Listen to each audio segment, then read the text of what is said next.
kale 8 sano ka hor 14 Oktoobar ee 2017 waxaa magaalada Muqdisho ka dhacay qarax aad u xoog badan kaasi oo lagu tilmaamo kii ugu saameynta badnaa taariikhda oo ka dhaca Soomaaliya isla markaana uu ku taalo ku reebay dad badan oo Soomaaliyeed oo ilaa hadda maskaxdooda aanan ka go'in gaari nooca xamuulka qaada ayaa galab sabti ah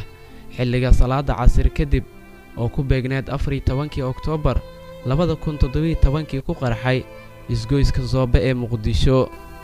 muuqaal ay duubtay kaamirada amniga oo la baahiyay ayaa waxaa lagu arkay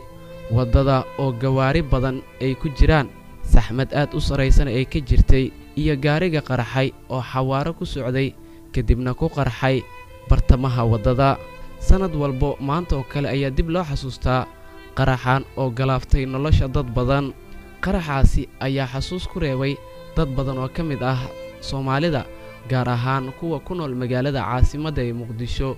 waxaana jira dad ilaa hadda nolol iyo geeri toona lagu waayay loona badinaya inay ku geeriyoodeen qaraxaasi dadkii goobjooga ahaa ama ka badbaaday qaraxii maalinkaas dhacay oo qaarkood dhaawac jireed iyo sidoo kale mid maskaxeed soo gaaray ayaa sheegay in xusuustooda aysan ka go'in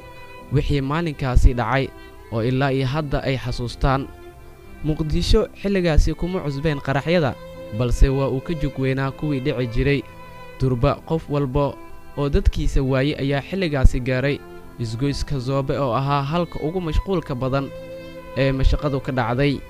tirokoob la sameeyay ayaa lagu sheegay in qaraxii Zoobe ay ku dhinteen in ka badan 500 oo ruux isla markaana dhaawacyo kala duwan uu soo gaaray ku dhawaad 300 oo qof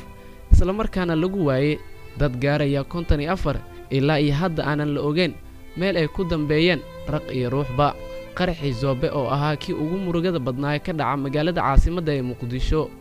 waxaa marka laga soo tago khasaaraha nafeed ee soo gaaray dadka Soomaaliyeed waxaa ku burburay hanti lagu qiyaasay ilaa 6.3 milyan oo dollar oo isugu jirtay noocyada adeegyada ganacsiga gawaarida iyo dhismayaal kale Maxamed Yuusuf Maxamed Deeqsi raadiyaha telefishinka Simba Muqdisho